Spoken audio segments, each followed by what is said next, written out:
Bonsoir à toutes, bonsoir à tous et bonsoir Karen. Bonsoir. Karen Ponte. Tout à fait. Ça va? Oui, ça va très bien. Ouais, je suis ravie d'être là. On est ravis de vous recevoir. Vous n'avez pas trop chaud, en fait, parce que dehors...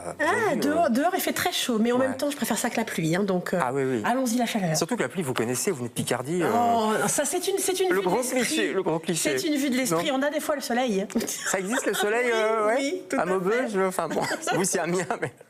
Allez, on va parler de ce livre, roman. On est au 19e, et j'ai l'impression que vous écrivez la nuit ou quoi? Eh ben, je me demande moi-même où je trouve tout ça. Mais oui, le 19e déjà, en 10 ans. Ouais. Ça fait 10 ans que j'écris. Et très touchant, il faudrait leur dire, c'est au fleuve. On va parler de ce livre. Avant ça, 3 petites questions. Vous répondez un peu du tac au tac. C'est un jeu, en fait. Si vous étiez un sentiment, Karen. Si c'était un sentiment, l'enthousiasme. Ah bah oui, mais ça se voit. Ça se voit. Vous avez toujours l'enthousiasme ou vous avez quand même des moments un peu plus... Alors j'ai comme tout le monde des moments, mais j'ai choisi la gaieté et l'optimisme il y a quelques années et je n'en déroge pas. Donc je travaille sur ça et voilà, j'ai choisi ça. C'est bien, le verre à moitié plein. Exactement, mais vraiment, j'ai choisi parce qu'en fait, parce qu'on peut vite se gâcher la vie, je trouve, avec plein de négativité. Et un jour j'ai choisi que non, que moi ça serait la gaieté. Il y a plein de gens qui nous écoutent et qui disent mais oui évidemment ici. Mais oui, et en fait ça peut faire. Se choisir vraiment, par contre ça se travaille. Ouais. Il faut apprendre à voir ça. Allez, on est déjà dans le feel good un petit peu, c'est votre truc ça. Si vous étiez, attention, un souvenir d'enfance. Un souvenir d'enfance. Ouais, de petite enfance. Je dirais les fois où je faisais des bêtises avec mon petit frère. Et comme il était plus petit, il était obligé de m'obéir. Donc, le pauvre. Il faisait les bêtises que je lui demandais de faire. Du genre des vraies bêtises d'enfant, hein. Du genre l'hiver, mes parents faisaient un feu de cheminée. Ouais. Vous poussiez dedans. Il était en pyjama et en fait on devait s'approcher au plus près du feu. Non. Que ce soit trop chaud. Mais c'est dangereux, Karen. Il le faisait. Mais où étaient nos parents? C'est ça la question. Que font les parents? Que font les parents? Oh le pauvre. Mais non, en fait, et on rit parce qu'évidemment personne n'a été blessé dans cette affaire, jamais. Mais j'ai des chouettes souvenirs parce qu'il était plus petit. Chouettes souvenirs pour vous, pas pour lui. Allez, dernière question. Si vous étiez un petit coin de France. Ah, un petit coin de France. Ah, ça serait la baie de Somme quand même. Ouais, je le savais. Forcément ça. Je le savais. Avec ses immenses plages. Le Crotoy, on va dire. Oui, le Crotoy, Saint-Valery. Tout ça, quoi. Oui, c'est ça, Fort-Marron. Enfin voilà, tous ces coins qui sont quand même tellement beaux, quoi. Et puis il fait frais là-bas, ça fait du bien un petit peu. Alors l'eau et ça ravigote. Mais au moins on a de la place pour mettre sa serviette. Allez, on va parler d'Il faudrait leur dire. 19e roman déjà de Karen Ponte et vous êtes l'invité de LCR ce soir.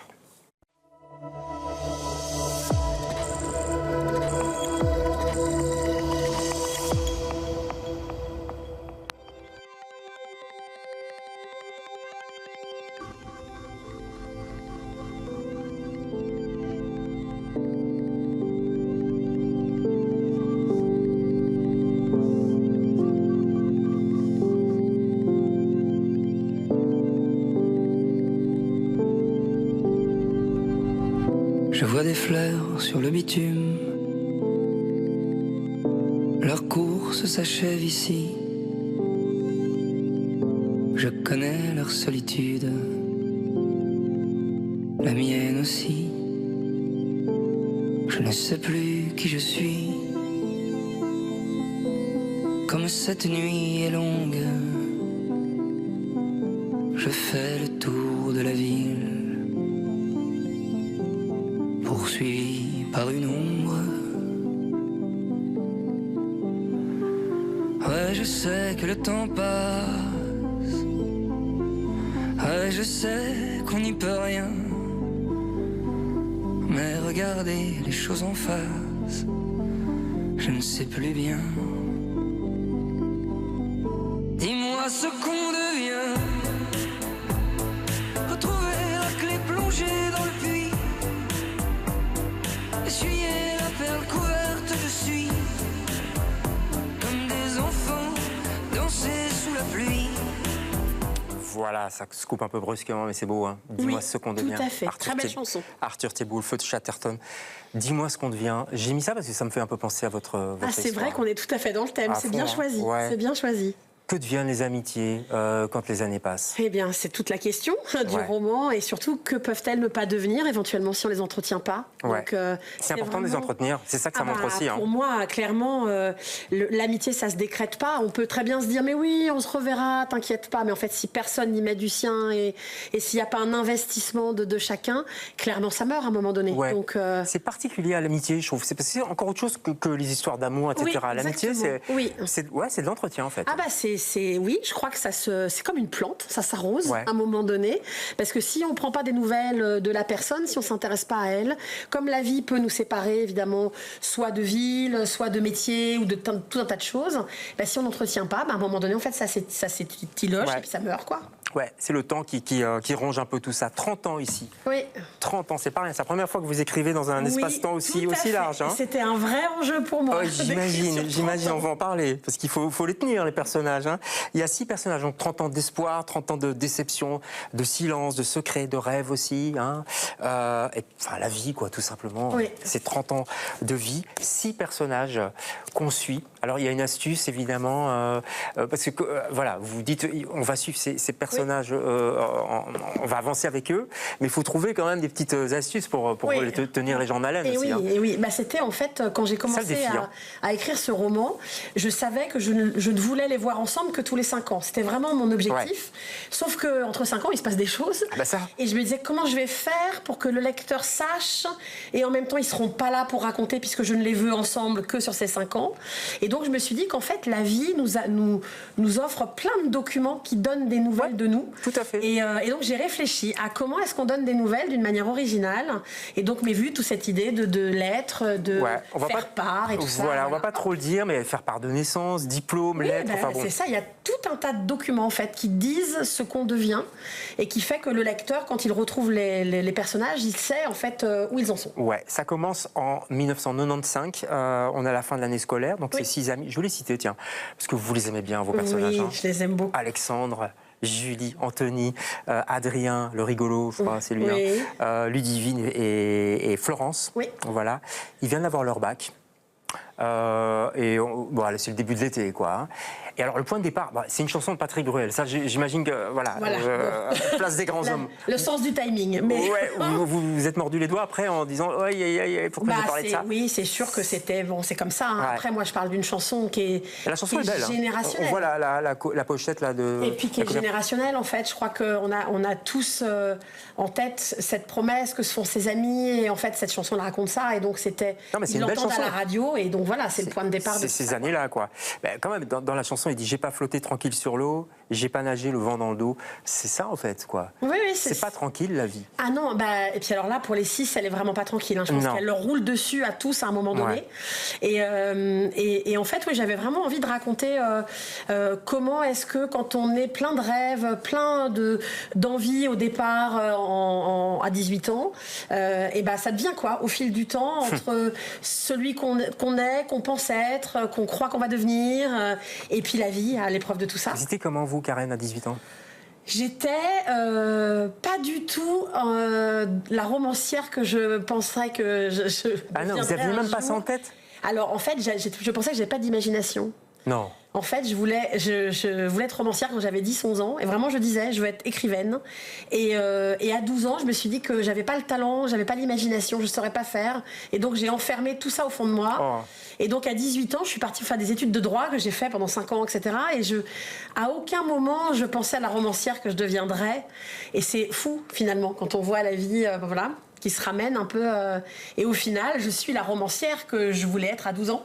Donc, Et alors, c'est les années, parce qu'on parlait de Bruel, mais il y a plein d'autres références musicales, notamment, de séries, la télévision, c'est les années télé, quand même. Oui, c'était l'occasion pour moi. Moi, j'ai eu mon bac en 98. Ouais. Et toutes ces années-là, évidemment, c'est des années de cœur. Et donc, j'ai pu ramener Art les cœurs à vif, toutes ces séries. Qu'est-ce que vous regardiez, vous, à la télé? Moi, je regardais ça, Art les cœurs à vif. J'étais hyper fan. L'annexe, d'ailleurs, représente le loft dans Art les cœurs à vif. Ah ben oui, évidemment, j'ai pas capté. Ce lieu qui était... Moi, je trouvais ça mythique. Je trouvais ça tellement bien de vivre là-dedans. Alors, quand on on y réfléchit, ceux qui vivaient là, ils étaient quand même dans la misère, ils n'avaient pas d'argent, rien. Mais moi, à 15 ans, je trouvais ça juste magique. Tout pour quitter la maison, quand même. Oui, c'était trop bien. Ouais. Et puis Love in Fun, Doc Eddie Fool, tout ça, c'est vraiment ma jeunesse, quoi. Donc, vous écoutez la nuit, Doc Eddie Fool, c'était le soir, je crois. Oui, c'était le soir, et puis c'était la première radio. Libre, libre de propos, quoi. Libre antenne, où effectivement, on accueillait les jeunes et on parlait de rapports amoureux, de sexualité, etc. C'était très subversif et en même temps, nous, on n'attendait que ça. Enfin, j'en ai écouté des paquets d'émissions. Donc, c'était l'occasion de reparler de tout ça, quoi. Pourquoi on a tant de nostalgie de ces années-là, les années 80, les années 90, 90 je pense au succès du film Juste une illusion, je ne sais pas si vous avez entendu parler, qui cartonne en France, parce que ça parle aussi de ces années-là. Oui. Pourquoi parce qu'en fait, je me suis posé la question. Je me suis vraiment posé la question parce que j'ai l'impression qu'il y a moins cette nostalgie avec les années qui ont suivi, dans les années 2000, 2010, etc. Sans doute parce que c'était un tel flot créatif. Je crois qu'on est, il y avait tellement de nouveautés technologiques, etc. C'était bouillonnant. Et puis aussi, on avait moins de choses qu'aujourd'hui. En termes de dessins animés, en termes de séries, etc. Et donc, du coup, on partage tous les mêmes références. Ouais, mais on n'avait pas ça, surtout. Et puis, on n'avait pas ça, on n'avait pas... et vraiment, si moi je prends les dessins animés, on avait le Club Dorothée et on n'avait que ça, le Club Dorothée. Bien sûr. Et donc, on a tous été biberonnés, on a grandi avec ça, donc on partage tous ça. Oui, parce qu'on voyait les mêmes choses. Donc, exactement. La journée, on en parlait, quoi. Et donc, il y a une génération, je crois vraiment, qui s'est créée à partir de ça. Et ça, c'est moins le cas aujourd'hui. Moi, quand je demande à mes enfants, ils n'ont pas du tout les mêmes références les uns avec les autres. Tout ça, comme si ça s'était dilué un peu. Et puis c'était bouillonnant, nous, je pense qu'on découvrait tellement de choses. Ouais, en même temps, ça fait pas un peu, je me mets dedans, vieux grincheux, quoi, vous voyez ce que je veux dire? En mode c'était mieux avant. Ouais, voilà, la fameuse phrase, quoi. Je sais pas, ça fait, non, je trouve que ça fait de nous, je trouve des gens, en fait, vachement gays, vachement... C'est vrai, c'est toute cette génération, la 80-90, elle est vraiment... Alors, il y a ça, et il y a l'amitié. Oui. Ça, c'est votre truc, parce qu'on retrouve ça dans plusieurs romans. Oui, dans tous mes romans, Pourquoi c'est tellement important, l'amitié? Parce que c'est les gens qu'on choisit. Et moi, je suis convaincue, en fait, que l'important, c'est ceux qu'on choisit et pas ceux qu'on vous impose. Et choisir quelqu'un pour partager avec lui un bout de chemin plus ou moins long et partager une intimité, partager des émotions, c'est quand même tellement fort. Donc, je suis convaincue que tout seul, on va pas loin et que les amis, c'est ce qui vous construit et c'est ce qui vous reste aussi à la fin. Donc, voilà. Ouais, je vous entends parler, puis je regarde la couverture qui est très belle juste derrière vous. Oui. C'est vraiment ça, quoi. Ah bah oui, ils sont tous les 6 là, et c'est Friends. On parlait de séries générationnelles. Oui, celle-là, alors là, pour ne pas citer Friends. Avec les mugs et tout ça. Et puis il y a 3 garçons, 3 filles. C'est pour ça qu'ils sont 3 garçons, 3 filles. Moi, j'ai rêvé devant cette série. Bien sûr. Qui représente, l'amitié à l'état pur. Je crois qu'il y a plein de gens qui nous écoutent et qui pensent exactement la même chose. Il y a une amitié qui s'est créée aussi autour de vos livres aussi, parce que vous êtes une romancière à succès.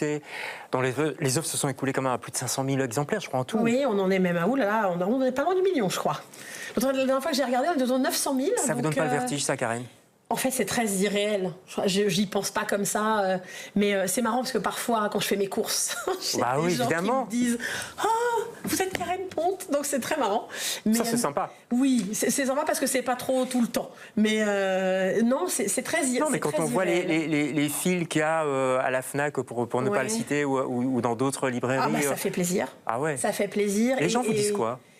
Les gens me disent merci beaucoup souvent, merci pour les émotions, merci pour parler de personnages qui nous ressemblent, merci de nous faire rire, merci de nous faire pleurer. Ouais. Vraiment, c'est beaucoup ça, des remerciements. C'est pas mal parce que je trouve que ce qu'on appelle le feel good, la littérature feel good est un peu méprisée parfois du monde. Vous en avez peut-être souffert un peu, je sais pas. Alors moi, j'en souffre pas, mais je trouve que c'est méprisant vers le lecteur souvent. Mais c'est très français, de toute façon, d'être très dans l'élitisme littéraire. Encore maintenant? Oui, encore maintenant. J'ai l'impression que ça change avec les réseaux sociaux, tout ça. Alors, ça change, et puis surtout, il y a quand même beaucoup de littérature de genre maintenant qui émerge, avec la romance, etc. Et qu'en fait, ça ramène du lectorat en librairie. Et qu'en réalité, certains se sont dit « Oh, mais tiens, ça a l'air hyper facile à faire, je vais faire ça. » Et en fait, se rendre compte que c'est pas si facile que ça. C'est souvent les choses les plus simples qui sont les plus compliquées à faire. La simplicité ne veut pas dire effectivement facilité. Bien sûr. On se fait un petit Prada, ça c'est votre coup de cœur. Ah, mais oui, Hein? allons-y. Un court extrait. Allez, on y va. Ce n'est pas seulement un magazine. C'est une icône mondiale. Une route sinueuse qui nous réunit à nouveau. Bonjour.